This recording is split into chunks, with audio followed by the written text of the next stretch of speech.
Assalamualaikum warahmatullahi wabarakatuh. Bismillah walhamdulillah, salatu wassalamu ala rasulillah wa ala alihi wa sahbihi wa mawala. Yang saya hormati Wakil Ketua Umum Majelis Ulama Indonesia, para Wakil Ketua Dewan Pertimbangan, Sekretaris, Wakil Sekretaris, dan para anggota Dewan Pertimbangan Majelis Ulama Indonesia, kemudian juga dari beberapa pengurus harian selain Wakil Ketua Umum juga hadir. Pertama, alhamdulillah, syukur saya bisa hadir pada hari ini. Tadi agak lama sedikit menunggu Pak JK. Katanya Pak JK mau hadir, ternyata tidak jadi hadir. Ya. Dan saya alhamdulillah masih jadi Ketua Dewan Pertimbangan dan masih jadi Wakil Presiden, walaupun insya Allah tinggal 3 bulan lagi. Ya. Sesudah 3 bulan sudah tidak lagi jadi Wakil Presiden, tapi insya Allah masih tetap menjadi Ketua Dewan Pertimbangan Majelis Ulama. Ya. Jadi saya masih bisa terus lebih banyak. Mungkin saya ngantor di sini nanti. Kantornya masih baru. Iya, saya akan ngantor. Hadirin sekalian, saya kira Dewan Pertimbangan ini memonitor apa yang dilakukan oleh pengurus harian, meluruskan, memberikan saran dan pendapat. Ya. Memata-matai.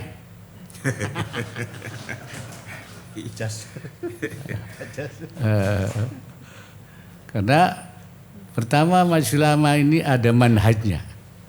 Manhajnya itu artinya cara kita berorganisasi, ada manhajnya.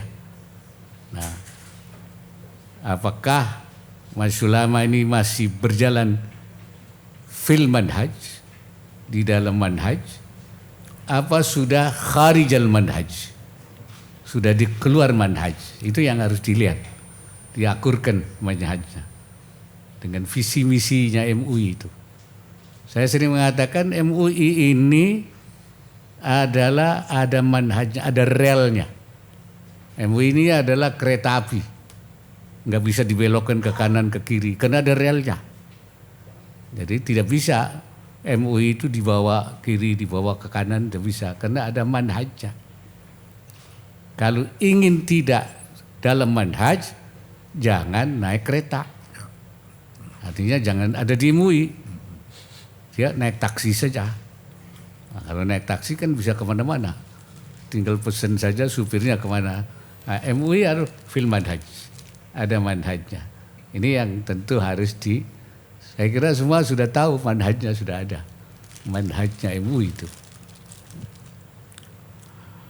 Kemudian NUI ini kita bekerja kepada Allah. Ya, kita bekerja kepada Allah. Oleh karena itu kita harus bersungguh-sungguh di dalam menjalankannya. Kerja di MUI tidak boleh sambilan. Harus penuh waktu. Dan kita sedang berdagang dengan Allah. Innallaha ashtara minal mu'minina bi anna amwalahum wa anfusahum lahumul jannah. Nah itu perjanjiannya begitu. Allah membeli harta kita, memberi badan kita untuk itu surga.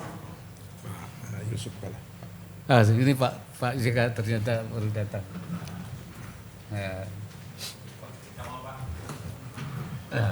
Sehat. Jadi saya kira itu, kita bekerja full waktu. Dan Allah menjanjikannya bi anna lahumul jannah, surga. Oleh karena itu kode etik itu sebaiknya diterapkan dalam rangka tata kerja. Kalau dia bekerja 9, lebih baik dia tidak di MUI. Mungkin kerja di tempat lain ya yang lebih, bukan kita bekerja pada Allah. Jadi kalau di sini bekerja kepada Allah. Karena itu memang harus full, harus sungguh-sungguh. Ya. Karena di sini memang tidak dijanjikan honornya berapa, tapi dijanjikan bi anna lahumul jannah, surga. Ini saya kira hal yang penting. Visi MUI, misi MUI itu ada 2. Saya kira semua sudah hafal. Khadimul ummah wa sadiqul hukumah. Yaitu sebagai pelayan umat dan mitra pemerintah. Nah, sekarang yang menjadi pertanyaan, apakah program langkah-langkah, saya nyebutnya khatawatuna, langkah-langkah kita selama ini sudah sesuai dengan visi misi, sesuai dengan khadimul ummah, apa sesuai pula dengan sebagai sadiqul hukumah. Saya ingin lebih mendalami tentang masalah khadimul ummah, saya kira sebenarnya. Sebab ini tugas utama kita itu adalah keumatan. Ada 3 saya kira, ini sudah hafal semua ini. Tugas keumatan kita itu himayatul ummah, menjaga umat, taqwiyatul ummah, memperdayakan umat, wa tauhidul ummah, dan menyatukan umat. Nah, apakah af'al kita dalam langkah-langkah kita itu af'al yang sifatnya himaiyah wa wiqaiyah, kerja-kerja perlindungan kepada umat? Misalnya melindungi apanya? Himayah akidahnya. Akidah umat itu kita lindungi. Ya. Himayah anil i'tiqadatil fasidah. Akidah yang rusak. Apa langkah kita dalam rangka himayatul ummah anil i'tiqadatil fasidah, dari akidah yang rusak ini? Af'alnya apa? Khatwahnya apa? Nih, ini kalau kita lihat dulu kerja-kerja itu. Wa anil afkaril munharifah, dari cara berpikir yang menyimpang. Ya. Kita sudah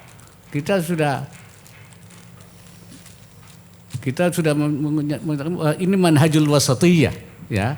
Cara berpikir yang wasati.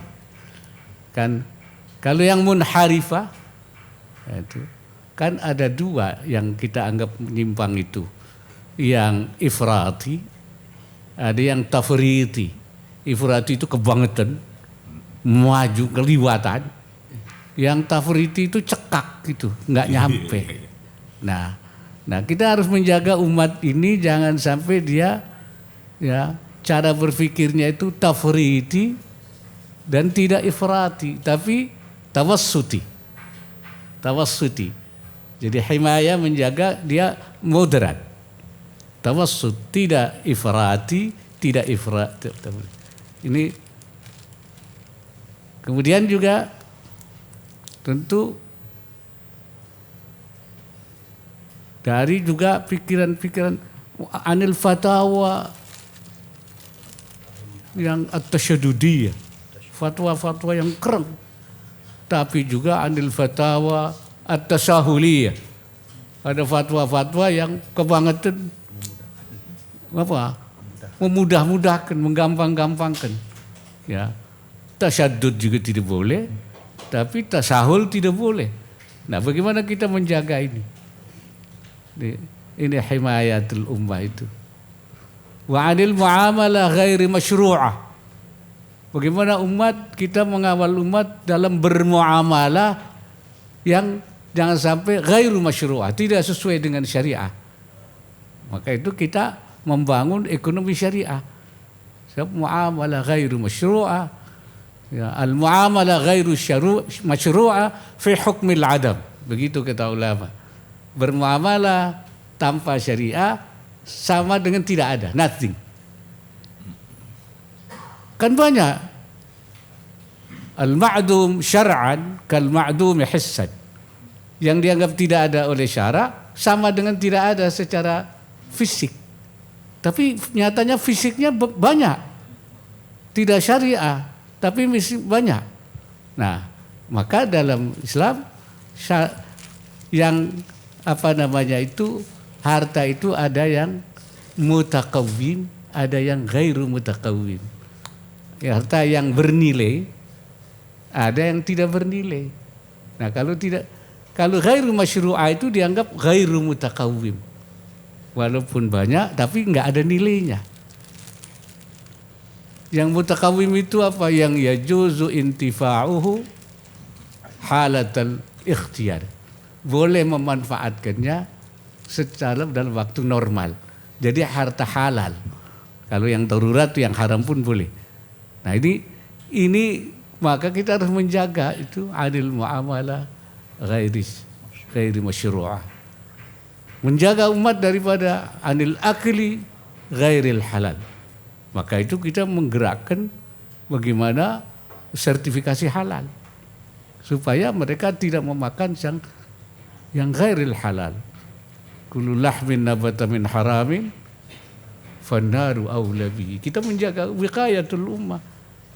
Wiqayatul ummah anin nar itu termasuk juga an akli wasyurb ghairil halal. Makan minum yang tidak halal. Ini himayatul ummah itu, dan banyak cabangannya lagi tentu yang lain-lain. Ini apakah selama ini kita sudah itu yang kita lakukan sejauh mana? Nah, yang kedua itu takwiyah, af'al takwiyah, penguatan, pemberdayaan. Ini kan bisa dilakukan dengan pemberdayaan ekonomi. Maka itu dulu MUI kita mengadakan Kongres Ekonomi Umat dalam rangka upaya pemberdayaan. Nah, tindak lanjutnya seperti apa? Ini dalam rangka menjaga umat ini. Ini yang harus dinilai. Ini supaya pengurus harian mencatat ini. Ya, nanti dimintai oleh. Kemudian juga pendidikan.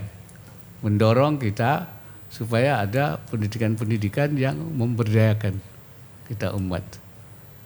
Ya. Saya sering mengatakan bahwa kita itu harus menyediakan dua sumber daya manusia ini. Yang satu yaitu al-mutafaqqihina fiddin, orang yang paham agama, ulama-ulama. Yang kedua mu'ammirinal arda, yang memakmurkan bumi. Yang mutafaqqihina fiddin itu kan diperintah Al-Qur'an. Ya. Wa ma kana al-mu'minuna liyanfiru kaffah. Tidak sebaiknya orang mukmin itu melakukan perjalanan perang. Nafratul qital. Liyanfiru kaffah yakni nafratul qital. Falaula nafara min kulli firqatin minhum ta'ifatun liyatafaqahu fiddin waliyunziru qaumum idza.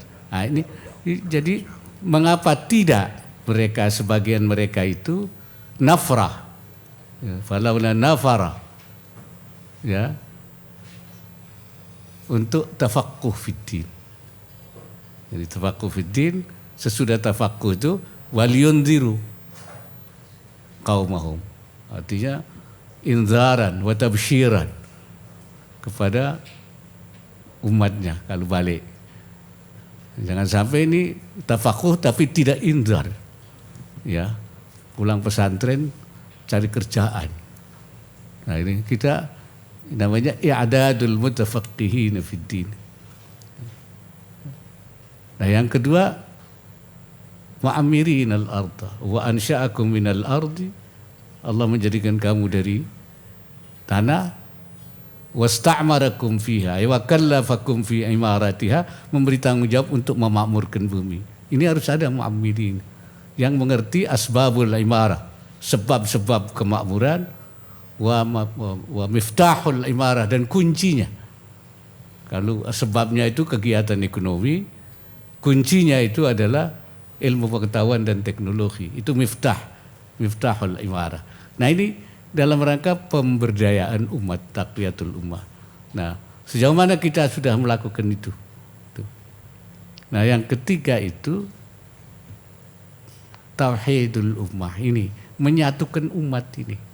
Ya. Memang tidak mungkin, dalam arti kita sudah punya pedoman satu itu adalah dalam hal-hal yang strategis. Ya. Kalau dalam hal-hal itu ormas masing-masing punya. Tapi dalam hal-hal yang strategis yang kita namakan taswiyatul manhaj, menyamakan manhaj, ya, itu hal-hal yang strategis. Dan kedua, dalam hal pemahaman agama itu yang mujma' alaih. Yang mujma' alaih itu artinya yang disepakati. Kalau yang mukhtalaf itu masing-masing perbedaan, ya. Oleh karena itu kaidahnya la yunkarul mujma'u alaihi, la yunkarul mukhtalafu alaihi, wa innama yunkarul mujma'u alaihi. Ya. La yunkarul mukhtalafu fihi, wa innama yungkaru al-mujma'u alaihi. Kalau sesuatu yang perbedaan itu tidak boleh diingkari. Ya, ini beda pendapatnya itu sudah mukhtalaf. Itu diakui dalam hal yang furu'. Tapi dalam hal-hal yang mujma', ya, itu harus. Maka itu kita menyebutkan di sini, ya, ada yang ikhtilaf, perbedaan itu harus ditoleransi. Tapi ada yang inhiraf. Inhiraf itu penyimpangan. Sesuatu yang inhiraf, maka saya sering mengatakan kalau ikhtilaf ditoleransi, tapi kalau inhiraf diamputasi. Ya, karena itu menyimpang. Ya, yang menyimpang dari al-mujma'u alaihi. Ini yang harus kita terapkan itu. Ya. Nah, ini di dalam rangka kita menyatukan pendapat. Ada perbedaan, tapi ada yang tidak boleh kita berbeda. Nah, itu yang kita maksud tauhidul ummah dalam hal-hal yang tidak boleh berbeda, yakni mujma' alaih, dalam hal langkah-langkah yang strategis. Itulah yang sebabnya makanya MUI kita sebut sebagai tenda besar. Atau saya nyebutnya MUI itu sebagai imamah institusionaliyah. Ya, itu imam institusi. Karena dulu pikirannya kalau imam perorangan, syakhsiyah, nggak bakal ketemu. Orang Muhammadiyah imamnya Muhammadiyah, orang NU imamnya NU, orang SI Wahdah imamnya Wahdah, orang FPI itu punya imam sendiri. Kan begitu kan? Ya, iya. Kalau itu lebih baik institusi saja imamnya. Nah, institusi yang paling tepat untuk jadi imam itu siapa? Institusi mana? Institusi yang merepresentasikan ormas-ormas Islam. MUI. Nah, maka MUI itu harus menjadi imamah institusionaliyah. Ini peran ini sudah dijalankan apa belum? Ini sudah, dalam arti kita sudah melaksanakan itu. Itu saya kira yang paling penting menurut saya. Ya. Nah, kalau itu belum, maka yang harus kita lakukan adalah tashihul khatwah. Bagaimana memperbaiki, meluruskan langkahnya itu. Yang tidak, yang bengkok-bengkok diluruskan, ditashih. Tashihul khatwah. Dan yang kurang kita, tentu kita frekuensinya kita besarkan. Tansyitul khatwah. ya, tansyidnya. Artinya kegiatannya harus di frekuensinya, ditansyid. Nah kalau memang belum nyatu, ya tauhidul khatwah, langkahnya dalam hal-hal yang strategis disatukan. Jadi langkah kita ditashih, ditansyid, ditauhidkan. Saya kira itulah beberapa pada kesempatan ini barangkali itu dulu yang saya bisa sampaikan, dan ini saya minta nanti anggota Dewan Pertimbangan membaca. Memang mestinya ada laporannya yang tertulis, terinci, nanti dibaca. Nah, ini yang perlu, yang kurang apa, nanti saya minta dijadikan rekomendasi Dewan Pertimbangan Majelis Ulama kepada pengurus harian. Nah, Anda harus begini, Anda harus begini. Jadi Dewan Pertimbangan ini kerjanya bukan ngomong di luar, ya bicara di luar, tapi membuat rekomendasi yang disampaikan. Ini harus diluruskan, ini harus diluruskan. Saya kira begitu. Barangkali itu saja. Terima kasih. Assalamualaikum warahmatullahi wabarakatuh. Waalaikumsalam.